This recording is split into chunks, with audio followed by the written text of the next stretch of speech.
Halo Tribuners, kembali bersama saya, Kornel Dimas, dalam program Selebrasi Lokal, membincangkan Piala Dunia dalam perspektif lokal.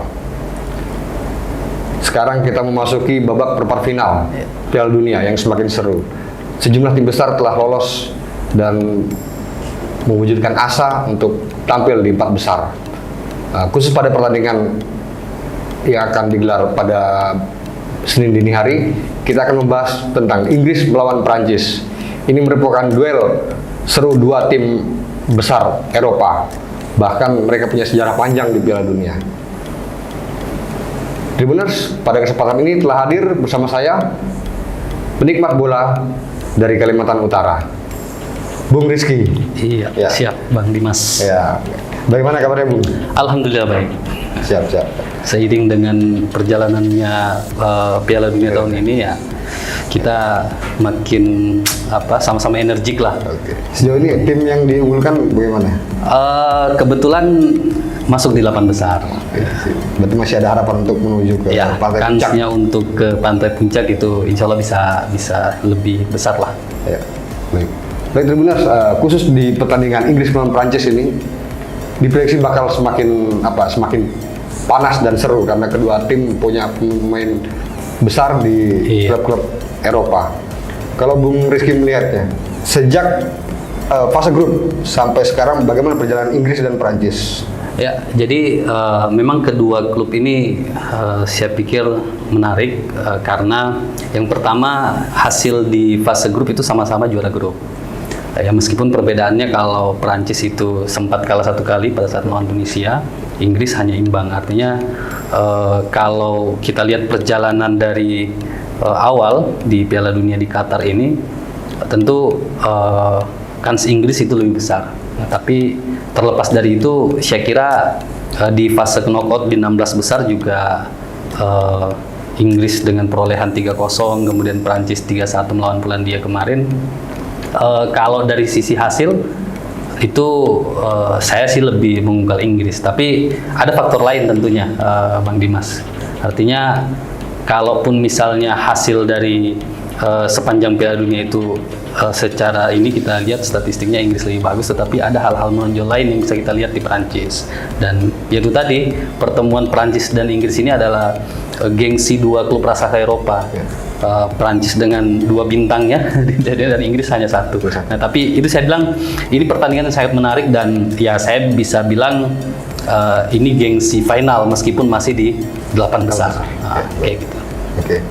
Kalau dilihat dari head to head, sebenarnya dalam 5 pertandingan terakhir Inggris memang lebih tidak diunggulkan karena beberapa kali kalah, sedangkan Prancis terlihat mendominasi. Bagaimana Bung Rizky menyikapi? Nah itu salah satu hal yang saya katakan ada hal yang ditonjolkan di Prancis. Artinya head to headnya meskipun itu laga persahabatan sebagian besar, tapi Prancis itu mendominasi. Namun kalau di pertandingan resmi terakhir itu yang pertemuan di 2012 ya kalau tidak salah Inggris Prancis yang hasilnya draw. Nah itu juga jadi catatan karena memang antara Inggris dan Prancis beberapa tahun terakhir ini belum pernah bertemu di fase gugur. Dia di fase grup aja ketemunya. Nah makanya saya katakan tadi ini bisa jadi penentu apakah misalnya Prancis itu bisa memastikan diri untuk lolos sekaligus menentukan bahwa dia lebih baik dari Inggris atau sebaliknya. Nah ini menariknya di situ, Bang Dimas. Baik. Faktor lain yang juga tidak kalah penting adalah pelatih. Betul. Dan pelatih karena di posisi Inggris ada Gareth Southgate yang memang secara caps juga masih di bawah Didier Deschamps yang sudah berpengalaman. Ya. Edisi sebelum juga mengangkat trofi Piala Dunia. Betul. Dan sekarang juga merajut asa buat untuk back to back gitu ya juara. Ini seberapa besar peran dari pelatih? Ya itu penting, apalagi Didier Deschamps ini kan pernah membawa kemenangan Piala Dunia buat Prancis. Bicara pengalaman, saya kira saya sepakat bahwa Southgate itu di bawah. Tapi terlepas dari itu, bagaimana kemudian mereka bisa kedua pelatih ini bisa memanajemen anak asuhnya dengan baik. Ya kita tahu misalnya para pemain-pemain Inggris itu merata, kemampuannya merata, kemudian 99% bermain di Liga Inggris, ya kan? Sementara Perancis itu dia tersebar di liga-liga besar yang ada di dunia ini. Nah, saya kira faktor bagaimana kemudian connectingnya, bagaimana instruksi pelatih bisa dipatuhi oleh pemain itu penting. Nah, meskipun misalnya Southgate itu di bawahnya pelatih Perancis, tapi kalau misalnya dia mampu melakukan perintah yang baik kepada para pemainnya dan pemainnya bisa menerjemahkan itu dalam bentuk permainan yang apik di lapangan sesuai instruksi, saya kira tidak menutup kemungkinan Southgate justru bisa menunjukkan dirinya lebih bisa kayak gitu. Karena sejauh ini seperti yang saya katakan, khusus di Piala Dunia 2022 ini kita melihat konsistensinya Inggris, bagaimana kemudian para pemain itu sesuai dengan arahan pelatih, dia bermain secara lebih rileks, lebih santai. Karena kalau di Inggris itu kan mereka ada beberapa momen itu pelatihnya itu membuat para pemain itu nyaman. Nah, itu yang saya lihat di hasilnya di Piala Dunia 2022 ini terlihat sekali. Meskipun bukan salah satu negara yang paling diunggulkan di Piala Dunia, tetapi dia punya hasil yang cukup konsisten. Ya sekali lagi belum pernah kalah dan hanya 1 kali seri sampai di babak 8 besar. Ya, menarik ya, karena Inggris kita ketahui sedang membangun kekuatan dan mental untuk juara. Betul. Karena di edisi sebelumnya hanya sampai 4 besar. Betul. Lalu di Euro ada peningkatan dengan finalis. Ya. Sedangkan Perancis ini kan dengan pemain yang benar-benar matang akan berusaha mewujudkan itu. Dan juara di 2018. Betul. Nah, itu penting itu. Ya, betul. Kalau kita lihat komposisi lini depan di Prancis sebenarnya lebih unggul ketimbang Inggris. Iya. Di dalam bicara soal nama besar dan produktivitas betul. Di situ ada Mbappe dengan 5 gol. 5 gol terbanyak saat ini di Piala Dunia, betul. Ya, dan Oliver Giroud juga 3 gol. Dengan dua senjata utama di Champs ini tentunya bakal menjadi ancaman nyata bagi Inggris. Betul. Bagaimana komentarnya? Lini serang saya sepakat kalau misalnya Perancis itu 2 pemain itu mendominasi.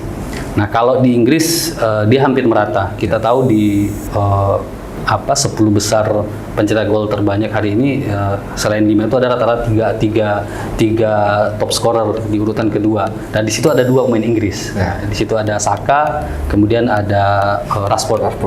Nah, keduanya juga dari sisi lini serang ya termasuk Kane ada di dalam itu. Dengan perolehan 3 assist, 1 gol sejauh ini juga juga cukup mengancam bagi Perancis. Dan yang penting karena ini bicara pertemuan antara Perancis dan Inggris, ketajaman lini depan Perancis itu kita juga harus melihat bagaimana pertahanan Inggris. Nah, kalau dari sisi kebobolan sejauh ini Inggris itu lebih unggul. Kenapa? Kalau tidak salah baru 2 gol Pickford itu kebobolan, sementara di Perancis itu sudah 5 apa 6 kalau nggak salah. Nah, artinya butuh perjuangan yang cukup berat bagi Perancis untuk bisa membobol gawang Pickford. Apalagi kita tahu di situ, kalau kemarin sempat saya baca Gary Neville bilang begini, ya memang Mbappe itu luar biasa, dia punya performa yang bagus, statistiknya bagus, tetapi ingat cukup dengan Walker itu bisa menghentikan Mbappe. Nah, ini menarik. Saya bilang justru dengan ketajaman para penyerang Perancis itu kita akan bisa juga menguji bagaimana sejauh mana pertahanan Inggris untuk bisa menahan gempuran-gempuran dari Prancis. Kayak gitu. Kalau kita melihat barisan depan Inggris itu kan, barisan depan Prancis maksud saya, itu sangat lengkap kemampuannya. Kylian Mbappe dengan kecepatan dan ketajaman, Oliver Giroud dengan pengalamannya, dan Antoine Griezmann dengan kematangan dalam mengolah serangan. Apa sebenarnya yang harus dilakukan Inggris untuk mematikan 3 pemain ini? Yang jelas peran utama center back itu penting. Di situ ada Miguel, ada Stones ya. Nah, tapi kita juga tahu ada 2 back sayap. Kalau di sisi kanan sebenarnya saya menyebutnya ada 3 lapis sebenarnya, meskipun Tripper itu kadang dipasang di kiri untuk melapisi Luke Shaw.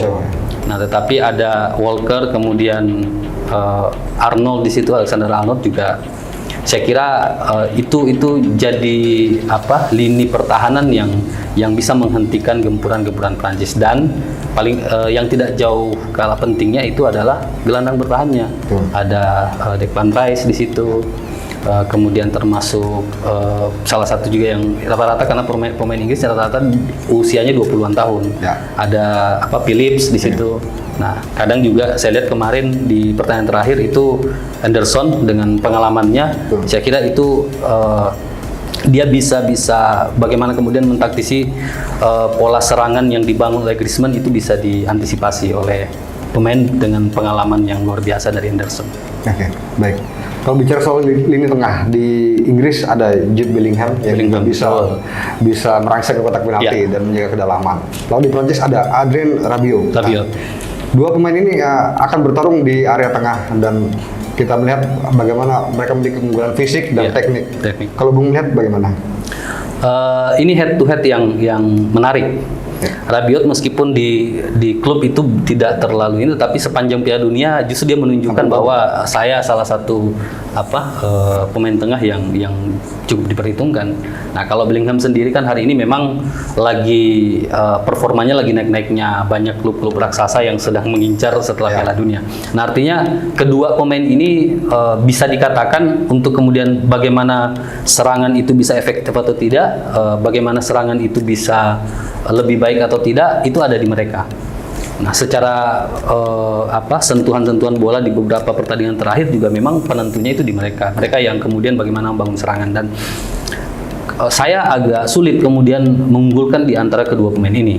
Nah, tetapi memang bicara statistik di klub, Bellingham itu jauh lebih baik. Tetapi itu tadi saya bilang, karena kan memang secara psikologi pemain, ajang Piala Dunia ini sebenarnya ajang pembuktian, Bang Dimas. Jadi ada beberapa memang pemain yang punya semangat untuk kemudian ini saya punya bakat, saya lebih baik dari yang lain. Nah, makanya Rabiot nggak bisa dipandang enteng, apalagi misalnya sepanjang Piala Dunia tahun ini dia benar-benar bisa membuktikan diri. Ada beberapa gol yang tercipta, saya kira itu tidak terlepas dari peran Rabiot di lini tengah. Oke. Baik, kalau kita bicara tentang sosok pembeda yang bakal menentukan di babak kedua atau bakal menjadi pemecah kebuntuan, di kubu Inggris itu kita tahu masih ada Phil Foden, ada Jack Grealish. Sedangkan di Prancis kita masih mengenal Marcus Thuram yang bisa masuk membuat perbedaan. Kalau menurut Bu Rizky gimana? Kalau saya kalaupun misalnya kita kan belum melihat nih prediksi line up-nya seperti apa. Nah, tapi kalau untuk di babak kedua ketika misalnya ada evaluasi dari pelatih kemudian ingin melakukan perombakan atau ingin perubahan supaya hasil lebih maksimal. Kalau di Prancis, Thuram itu jadi salah satu alternatif tentunya. Nah, kalau di Inggris sendiri, saya antara Grealish sama Foden itu saya lebih cenderung ke Grealish. Kenapa? Ini bermain di klub yang sama-sama di Manchester City. Nah, tapi ada kecepatan, saya benar Foden itu lebih cepat, tetapi saya nggak tahu beberapa pertandingan yang saya saksikan itu Grealish punya mental yang agak berbeda. Ya, entah itu mungkin ada aura nomor punggung 7 atau seperti apa, tetapi dia punya mental yang berbeda. Di beberapa pertandingan misalnya ketika dia dimasukkan kontribusinya itu lebih jelas. Nah, Foden juga sama, tetapi kalau pembeda di babak kedua apalagi melawan klub sebesar Perancis, saya kira Grealish itu bisa jadi perhitungan yang maksud saya ketika dia masuk itu bisa memberikan pembeda. Ya, terlepas di situ juga kita nggak tahu apakah Sterling yang line up atau Rashford. Oke. Sekarang mari kita prediksi bahwa laga nanti akan berakhir dengan adu penalti. Kalau skenario itu yang terjadi, Bu Rizky bagaimana melihatnya? Kiper itu pengalaman tentu Goloris. Nah, tapi dengan penampilan Pickford, saya kira juga pemain yang masih cukup muda, ya. Kemudian kebobolan juga belum terlalu banyak. Kalau saya lihat statistiknya ya di sepanjang sejarah timnas Inggris itu dia masuk 10 besar kebobolan paling sedikit. Nah, artinya Pickford juga punya kans yang bagus untuk menahan tendangan-tendangan dari Prancis. Tapi ya tentu juga kita bisa melihat siapa penendang-penendangnya. Ya. Nah, kalau Hugo Lloris dengan pengalamannya tentu ini menjadi apa ya? Kansnya lebih besar untuk bisa menahan banyak bola, apalagi dengan pengalaman pemain penendang-penendang Inggris. Kita tahu di situ pemain senior hanya ada Anderson, yang lainnya itu sebagian besar usia 20-an, kemudian pengalamannya juga masih minim. Berbeda dengan Prancis, di situ ada selain Mbappe, kemudian Giroud, Griezmann. Nah, ini pemain-pemain pengalaman. Nah, kalau bicara penalti ini kan kadang mental itu sangat menentukan, Bang Dimas. Jadi ya kalau dia sampai diadu penalti sih, saya secara objektif bilang saya lebih unggulkan Prancis. Artinya ya memang sengit, tetapi Prancis punya kans yang lebih besar untuk lolos kalau sampai diadu penalti. Okay. Kalau prediksi skor dan pencetak gol, Musi bagaimana? Saya kebetulan bukan orang yang mudah untuk melakukan prediksi, tetapi kalau hitung-hitungan statistik, ya saya kira ini pertandingan yang sengit, ya gol tidak terlalu banyak tercipta. Kalaupun misalnya hari ini saya lihat ada beberapa berita yang lebih mengunggulkan Prancis. Nah, tapi saya coba ingin berbeda. Terlepas daripada saya memang jagokan Inggris nih, Bang Dimas. Terlepas dari itu, tapi saya ingin sedikit berbeda. Kenapa? Karena dengan meratanya pemain yang ada di Inggris itu keunggulan. Ada beberapa, kalau kita lihat seperti Portugal misalnya, bagaimana dominasinya Ronaldo, tapi ketika dia ditarik, justru permainan secara tim itu jauh lebih bagus. Dia bisa mendapatkan hasil yang lebih maksimal. Dan itu yang ada di Inggris. Nah, artinya peluang-peluang yang bisa diciptakan oleh pemain yang merata ini semua bisa menciptakan gol. Pertandingan 3-0 melawan Senegal kemarin, gelandang bertahan itu bisa nyetak gitu.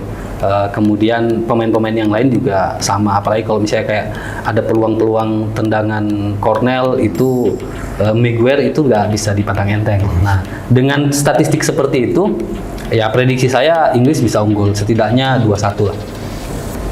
Oke. Baik, pencetak golnya? Kalau saya pencetak gol di Inggris, itu tadi saya bilang semua bisa mencetak gol. Tapi kalau prediksi, ya minimal Harry Kane ada nyetak lagi lah, nambah. Kemudian yang kedua itu antara Saka ya atau Rashford. Nah, tapi saya juga berharap Grealish nyetak. Kalau misalnya dia jadi pembeda di babak kedua, dia bisa nyetak. Grealish bisa nyetak. Kalau di Prancis ya tentu Mbappe atau setidaknya Giroud itu juga bisa mencetak 1 gol. Oke, baik. Ya, demikian Tribuners analisa dari Bung Rizky tentang pertandingan Inggris melawan Prancis. Dan Tribuners, jangan lewatkan tayangan selebrasi lokal yang tayang selama gelaran Piala Dunia 2022. Dari studio tribunkaltara.com, saya Cornel Dimas dan Bung Rizky pamit undur diri. Salam olahraga. Salam olahraga. Terima kasih sudah nonton. Jangan lupa like, subscribe, dan share ya.